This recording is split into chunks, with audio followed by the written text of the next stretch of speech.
மனுஷனை மனுஷனா மதிக்க மாட்டேன்னு சொன்னா அதற்கு எதிராக எது வந்தாலும் ஒழிப்பேன், அது ஜாதியாக இருந்தாலும் சரி சாமியாக இருந்தாலும் சரி என்று சொன்னவர் தந்தை பெரியார் அவர்கள். அப்ப ஐயாவுடைய ஜாதி ஒழிப்பு, மத மறுப்பு, மூடநம்பிக்கை ஒழிப்பு, சடங்குகள் மறுப்பு, பெண் உரிமை இதெல்லாம் விட்டுருவாங்க. எதை சொன்னா பெரியாருடைய அந்த வீரியத்தை குறைக்க முடியும்னு தேடி தேடி பெரியார் என்றால் கடவுள் மறுப்பாளர்னு முதல் வார்த்தையில சுருக்கிடுவாங்க. அதுக்கு என்ன தெரியுமா காரணம்? தந்தை பெரியாருடைய மற்ற சிந்தனைகள் மக்கள்கிட்ட போய் சேரக்கூடாதுன்னு ஆரிய கூட்டம் மிக தெளிவாக இருந்தது.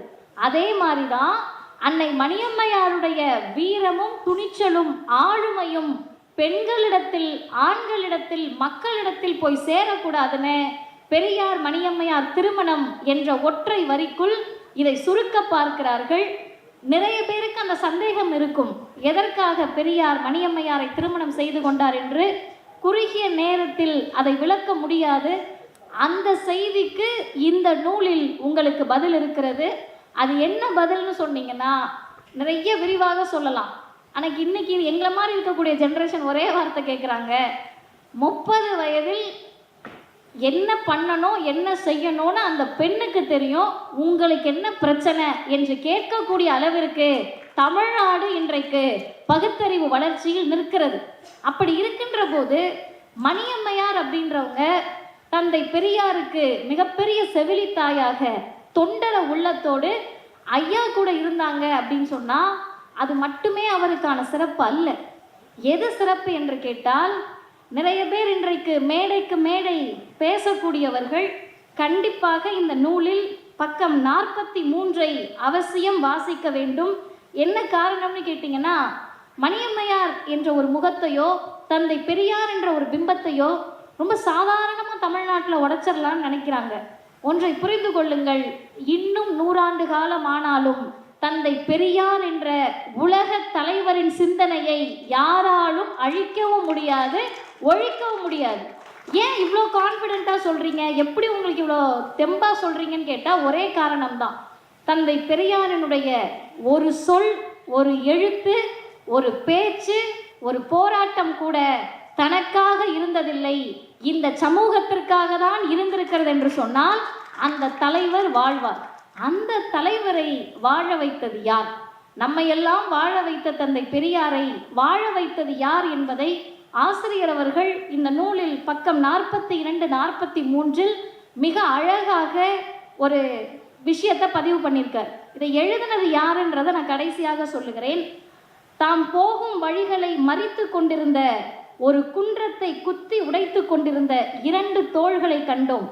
தம்மை நோக்கி சீறி வருகின்ற நெருப்பு மழைக்கு சிரித்து கொண்டிருந்த 2 உதடுகளை கண்டோம். தமிழ்நெறி காப்பேன், நல்லா எல்லாரும் அண்டர்லைன் பண்ணிக்கோங்க, தமிழ்நெறி காப்பேன், தமிழரை காப்பேன், ஆரிய நெறியை அடியோடு மாய்ப்பேன் என்று அறையில் அல்ல மலை மேல் நின்று மெல்ல அல்ல தொண்டை கிழிய முழக்கமிடும் ஓர் இருதயத்தால் செய்த உள்ளத்தை கண்டோம். அவை மட்டுமல்ல, குன்று உடைக்கும் தோளும் நெருப்பு மழைக்கு சிரித்த உதடுகளும் இருடிய உள்ளமும் ஒரே இடத்தில் கண்டோம். இந்த அணுகுண்டு பட்டறை தான் பெரியார் என்பதும் கண்டோம் என்று எழுதியவர் புரட்சி கவிஞர் பாரதிதாசன். மேலதிக தகவலுக்கு புதுச்சேரியின் அந்த தமிழ்தாய் வாழ்த்தை எழுதியவரும் தந்தை பெரியாரை போற்றி புகழ்ந்த புரட்சி கவிஞர் பாரதிதாசன் தான். அந்த இடத்தில்தான் தந்தை பெரியார் என்பவர் தன்னை எதிர்த்து வரக்கூடியது எவ்வளவு பெரிய மலையாக இருந்தாலும் சரி, அது ஆரியமாக இருந்தாலும் சரி, கடவுளாக இருந்தாலும் சரி, மிகப்பெரிய அரசியல் செல்வாக்கு கொண்டவர்களாக இருந்தாலும் சரி, அதை இடிப்பேன், தகர்த்துவேன் என்று நின்றபோது ஐயாவின் உடல்நிலை மிக மோசமாக இருந்தது.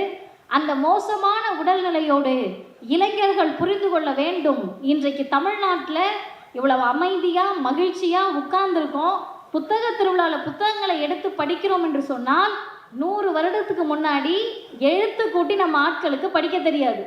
எழுத்து கூட்டி வாசிக்கிறது என்ன, எழுத்தே தெரியாது. ஆனால் இன்றைக்கு மதிவதனி வழக்கறிஞர் என்றால் அது பெற்ற தாய் தகப்பனால் வந்ததல்ல, தந்தை பெரியார் என்ற அந்த தலைவர் மேடை ஏறுறப்ப எப்படி ஏறுவார்னு கேட்டிங்கன்னா, நீங்கள் பெரியார் படத்தில் பார்த்திருக்கலாம், கூகுளில் ஐயாவோட ஃபோட்டோ பார்த்தீங்கன்னாலும் தெரியும். ஒரு யூரின் பேக், இன்னைக்கு நம்ம யூரின் பேக்குன்னு ரொம்ப நாகரிகமாக சொல்லிக்கிட்டு இருக்கோம். மூத்திரப்பை, அந்த மூத்திர சட்டியை சுமந்துக்கிட்டு மேடைக்கு வரோம். ஏதாவது உடம்பு முடியல, முகம் வீங்கி இருக்குன்னா ஐயோ எல்லாரும் கேட்பாங்களே எப்படி ஸ்டேஜில் போய் உட்கார்றதுன்னு கவலைப்படுவோம்.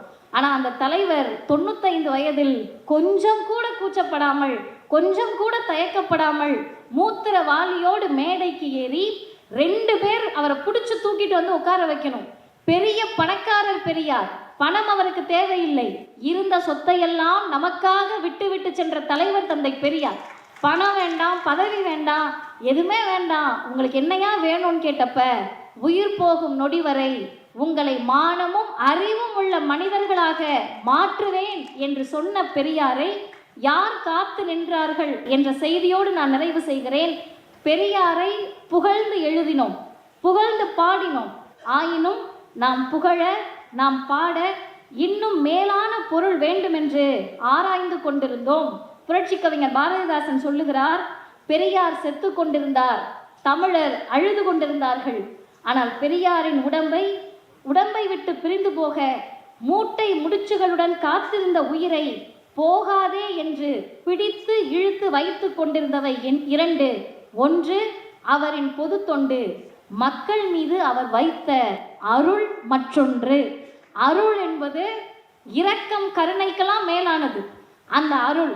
ஆனால் புரட்சி கவிஞர் பாரதிதாசன் இன்னும் ஆழமாக சொல்லுகிறார், இதெல்லாம் சரிங்க, தொண்டு இருக்கு, அருள் இருக்கு, இது 2ஐயும் வச்சு பெரியாருடைய உடல்நிலையை, உடல் பிரச்சனையை பார்த்துக்க முடியுமா?